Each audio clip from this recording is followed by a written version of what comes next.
Et je finis le plateau peut-être un tout petit peu plus calme pour moi. L'émission, pardon, avec du théâtre toujours, avec la valse de Dorothy Parker à découvrir les 13 et 14 janvier au Théâtre du Passeur. Marie Streaiano, bonsoir. Bonsoir Chloé. Vous êtes la directrice du théâtre, mais surtout, vous êtes la comédienne de ce spectacle. On va en parler dans quelques instants. Et puis, pour nous parler de l'exposition de Pascal Etchekopar, qui malheureusement n'a pas pu se joindre à nous ce soir, Armelle Chenel, bonsoir. Bonsoir. Vous êtes la commissaire, vous avez installé cette exposition Arbre de vie qu'on peut découvrir à la mairie d'Allonne jusqu'à la fin du mois de janvier. Et vous êtes responsable aussi des ateliers d'Allonne. Oui, je suis la directrice d'atelier, tout simplement.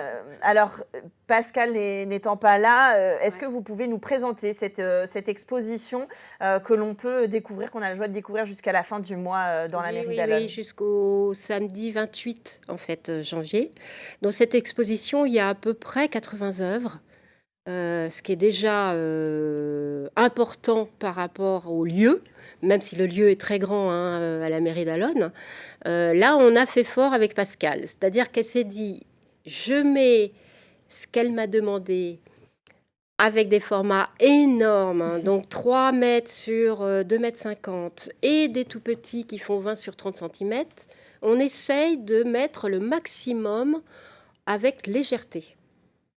Ce qui est assez surprenant, c'est qu'elle a un travail de fourmi, Pascal. Elle a à la fois la préciosité, l'élégance de ça, et en même temps des travaux très visuels, très gestuels, avec des fusains, avec une technique irréprochable au niveau de gravure. Et donc ce mélange de formats est extraordinaire, fait un côté magique. Elle le dit elle-même. Il y a des boîtes. Je ne veux pas tout raconter parce que c'est un travail atypique. Ce que vous dites, c'est que c'est une artiste qui a plusieurs prolifique aussi, mais qui a donc plusieurs cordes à son arc. Évidemment, la gravure ne produit pas des œuvres de 3 mètres, mais son travail graphique, plastique lui permet comme ça de jouer des formats et jouer de l'expression avec toujours cette précision, comme vous le disiez. Et puis, arbre de vie, parce qu'il y a un lien très fort avec la nature. Voilà, là, je vais me permettre de la remplacer vraiment. C'est-à-dire que l'histoire, et j'ignorais en plus, l'histoire vient d'un arbre, d'un chêne. Toute son histoire graphique vient de cet amour pour un chêne. Alors c'est particulier, en plus j'ai un nom qui veut dire près du chêne, donc c'est très drôle et très cocasse. Et en fait, elle en parle comme étant une histoire d'amour. Et ce départ d'arbre, d'où arbre de vie, même s'il y a d'autres symboles derrière, en fait est prétexte à avoir exactement ce que vous venez de dire, c'est-à-dire une technique du fusain, donc qui permet une gestuelle, un côté lyrique, même un côté théâtral, l'arbre dans son côté splendeur, gigantesque, et d'avoir aussi en linogravure, donc c'est de la linogravure, ce côté précieux, presque bijou, d'une œuvre qui fait 3 cm sur 2. Et en fait, soulever l'écorce et aller regarder à l'intérieur de l'arbre. Et cette passion qu'elle a, pour l'avoir entendue là, au moment du vernissage, j'étais assez estomaquée de voir le côté, vous voyez, poupée russe. Avec les années, ça a pris une dimension qui, au départ, peut-être elle-même ne l'imaginait peut-être pas. Enfin, voilà. Et c'est devenu, en fait, même des petites boîtes secrètes.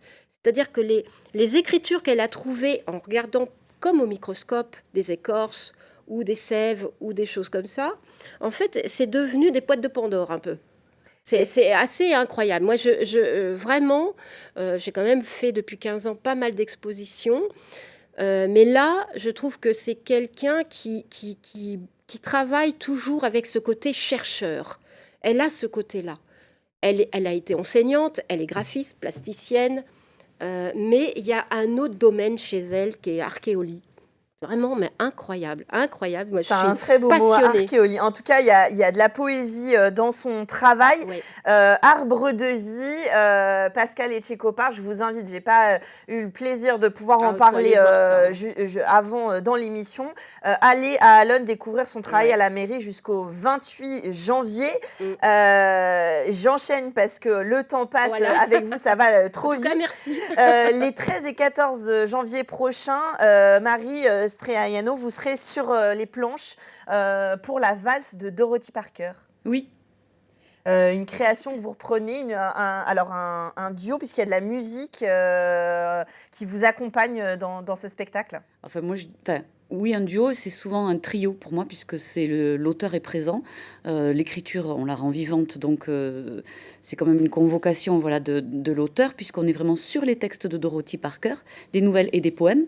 Il faut rappeler dont que la valse, dont est tiré dont la le valse, titre. la valse, ouais, c'est une des nouvelles. Il y en a d'autres dedans, avec l'accompagnement de Jean-François Cochet à la mise en scène, et donc Arnaud Roman qui est compositeur, chanteur, interprète. Voilà, nous nous sommes posés donc sur ces écrits-là que j'ai découvert au Théâtre du Passeur grâce à Jackie Boiron, voilà, qui m'a transmis le Théâtre du Passeur maintenant. Et en fait, tout ça pour dire que le Théâtre du Passeur, c'est un lieu de rencontre d'artistes et que cette création est née de ça. D'abord en lecture, je l'ai découvert par Jackie et Patrice Connard, qui avaient proposé cette lecture de Dorothy Parker. Et donc, ça fait plus de 5-6 ans, et on a réussi à le construire l'année dernière, et de découvrir cet auteur qui a une écriture très très scénaristique, puisqu'elle écrivait beaucoup de scénarios pour Hollywood. Elle a d'abord écrit dans le New Yorker, même dans le Vanity Fair. Oui, c'est ce que j'allais dire. Alors, Ouais. juste pour la situer, c'est une écrivaine des années 50, en fait, très connue. Avant, puisqu'elle était du temps de la Prohibition. Mhm. Donc, très engagée. Voilà, très très engagée, qui était dans un cercle littéraire assez masculin, le cercle de l'Algonquin. Et elle avait un esprit, voilà, on l'appelait The Wit, l'esprit, parce qu'elle avait vraiment toujours la phrase qui tombait à propos, le mot ou le petit poème qui faisait mouche. Elle était aussi critique dramaturgique, donc elle courait les salles de spectacle. Et après, elle a beaucoup écrit. Elle a participé au scénario d'Une étoile est née. Elle a beaucoup travaillé pour Hollywood. Donc, quand on lit ces nouvelles, la nouvelle, c'est vraiment quelque chose de très anglo-saxon. Et quand on lit les nouvelles, il y a une écriture qui est très vivante, qui est pour la scène. Donc on a tout de suite envie de jouer les textes. Et ces nouvelles-là, voilà, nous les avons agencées avec Jean-François Cochet, qui a fait une écriture de mise en scène très très originale à partir de ça. Et Arnaud Roman s'est emparé des poèmes et il les a composés. Il en a composé la musique, il les chante, il en a fait des chansons. Alors, c'est aussi le très moderne dans sa vision de la femme, même si elle ne se définit pas comme féministe, ou elle ne rentre pas vraiment dans des cases, Dorothy Parker, mais on va parler de choses, c'est très caustique parfois, on va parler de choses qui nous touchent encore aujourd'hui. Ces nouvelles-là, elles sont, même si écrites il y a quelques générations, elles sont très actuelles finalement.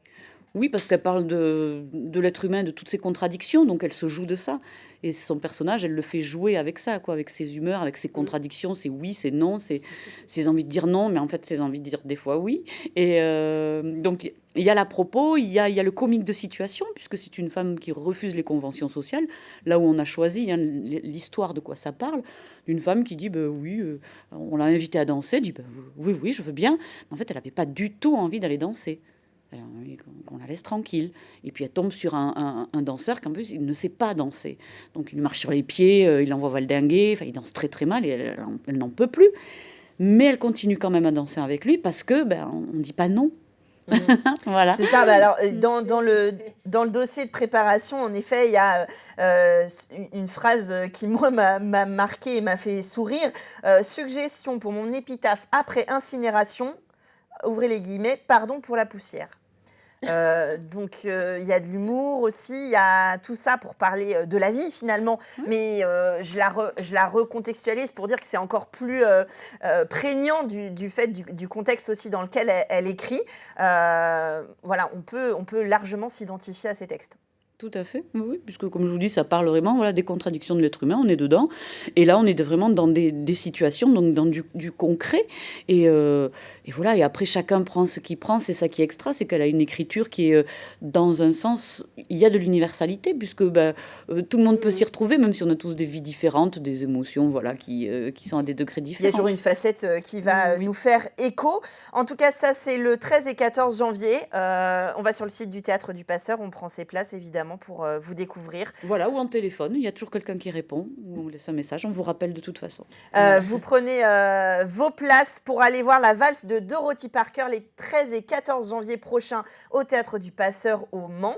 Merci Marie d'être venue nous en parler. Et puis, Arbre de Vie, vous avez jusqu'au 28 janvier prochain à la mairie d'Allonnes pour aller découvrir le travail de Pascal Etchekopar. Merci Armelle d'être venue nous parler de cette exposition. Je pense que j'ai rempli vos agendas. Vous avez de quoi faire pour les jours, les semaines à venir. On se retrouve jeudi prochain, 19h, pour l'actualité culturelle en Sarthe. Bonne semaine et merci à vous d'être venus sur le plateau. Merci. Chloé.